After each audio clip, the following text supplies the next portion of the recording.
Welcome back to Indianomics. I've been speaking with Jahangir Aziz, the chief economist from JP Morgan, Jayesh Mehta, country head, Bank of America Merrill Lynch, and Srini Vardarajan, deputy managing director of Axis Bank, on our credit policy curtain raiser special.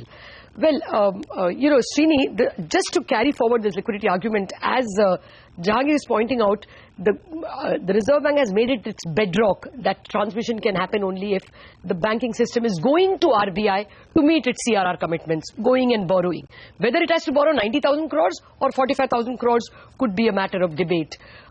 Do you think that there is a chance for surplus liquidity? See, I would agree with Jahangir there that for whatever reason, based on whatever the recommendations of the previous committee are, I think the Reserve Bank has decided that keeping the system in deficit is the best way to ensure transmission.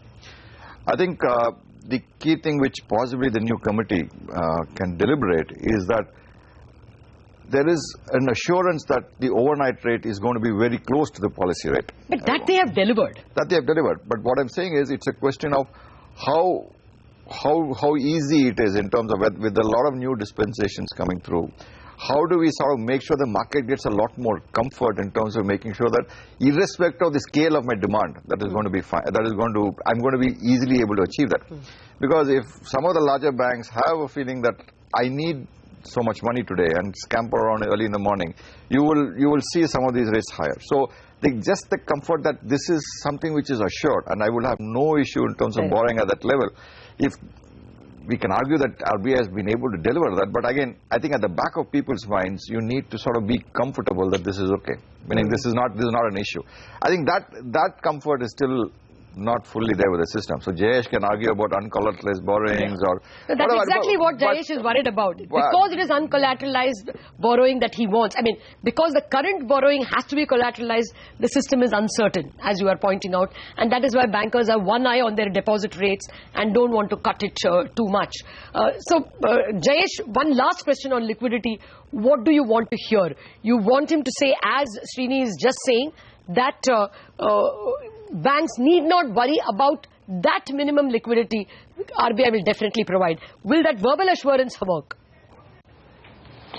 Yeah, see, I think if you come down from surplus negative liquidity from 90,000 to say whatever 40,000 or 30,000, so at least that 50,000 would come uncollateralized. See, I think that's one thing. So then the collateralized liquidity requirement or shortfall would be maybe just 20,000, 40,000 crores. So that is still an acceptable situation. That's number one. Number two, I think when we say overnight rate, right, we also have to look at spot and forward, right? So it's like cash term. So if you really look at last few days, the cash term fixing used to happen at almost double digit. So that is not getting controlled there. So I think when we say, okay, when we want to maintain 675, you can pump it into repo and it cannot go beyond 675. But then what happens to other markets? So that is also important. So that's where I would say.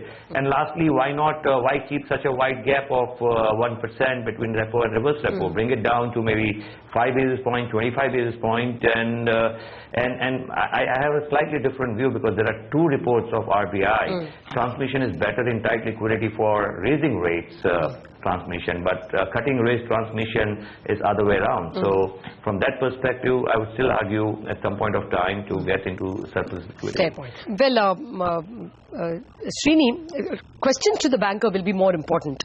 And I have to make it brief because we don't have much time. Do you expect with a 50 basis cut, how much do you think can get passed on? How much will money get cheaper to an MSME or a 100 crore loanee? Can it get 50 basis cheaper? It depends on how much deposit rates move. So if you look at deposit rates right now, I think even though wholesale deposits in terms of CDs or otherwise are possibly around 770, 780, you've seen one-year deposit rates of most of the large banks at around 7.5 right now. So there is already to some extent pricing in of easier liquidity coming in April. So to that extent, we'll have to see how far this can go lower. I mean, we still have to see how far this can go lower. So if you can expect it go to 7, you think? If 50 basis points cut in policy rates happen, if CDs then go down to, which basically will to some extent peg... Post office 1 year is 7.1. Why can't you all do a 1 year deposit of 7? Or at least State Bank, I mean, comparable sovereign. Post office has its own tax advantages also. So you are not just investing on the yield basis there. So, okay. So you would expect 1 year CD to move down to say around 730, 740 from here on a 50 basis points rate cut. And I think, yeah, you have scope for 1 year deposit rates to go down to 7.25. 7.25. So then lending rates can go down quarter, you think? I think so. Quarter is possible. Will that spur credit offtake, you think? It should help. It should help. But again, that this plus MCLR. So probably a new borrower gets 35 basis cheaper money. Yeah, that's true. But again, if because of that, if people are going to borrow more, I'm not too sure. But again, I think next year's credit offtake is possibly going to be slowly better than this year. Okay. The other question I wanted to ask both you and Jahangir, time permitting, you know, the whole argument of keeping the real rate at least 150 basis was to encourage deposits. And RBI has done that for nearly 2 years. But deposit rate is at its lowest, 9.9%. I think Jahangir is a better person to answer the question. Okay, but clearly velocity of money is much, much lower. And I think to that extent deposit growth is sluggish. Fair enough. Jahangir? So the problem with all of this is that I understand that RBI wants to keep, deposit rates positive so that, the households do get this positive return, and that's, induces savings. But if you look at any cyclical downturns, doesn't really matter whether it's India or any other part of the world, in every cyclical downturn, you require rates to go negative, deposit rates to go negative, and that's the way in which you transfer resources, unfortunately, from the household sectors to the corporate sectors, and the corporate sectors' profits start rising and you get out of a recession. Okay. By keeping real rates at positive, you're not allowing that transfer of resources to take place, which is why corporate profits aren't picking up. Jahangir, we are not in a recession. Please, you can force the Reserve Bank to go probably from negative banking liquidity to positive banking liquidity to tell them to make policy for a recession in the economy. Is really taking the argument too far. But that is the message there. I'm sorry, I'm a depositor here. I'm not a borrower. I'm not taking I think just to clarify, I think Jahangir, you can correct me. I think what Jahangir is saying, if you have a 1.5%, that corridor can go down to 1% or go to 2%. And it depends on what stage of the economy cycle you are. Fair enough. So 1% you can ask for, but he was asking for negative rates. I'm not in that camp just yet. Well, gentlemen, we run out of time on the show.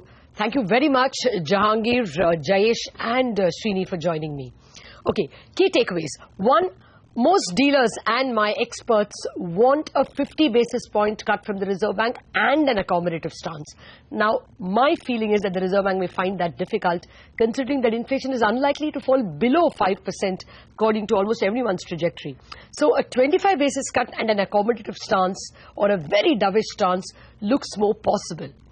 3, the more important demand from banks and from bond dealers is that Reserve Bank should ensure that banks are not kept so hungry for liquidity from the Reserve Bank. Currently, banks are borrowing between 1.5 to 2 lakh crore every day from the Reserve Bank, even after the government spends its tax money.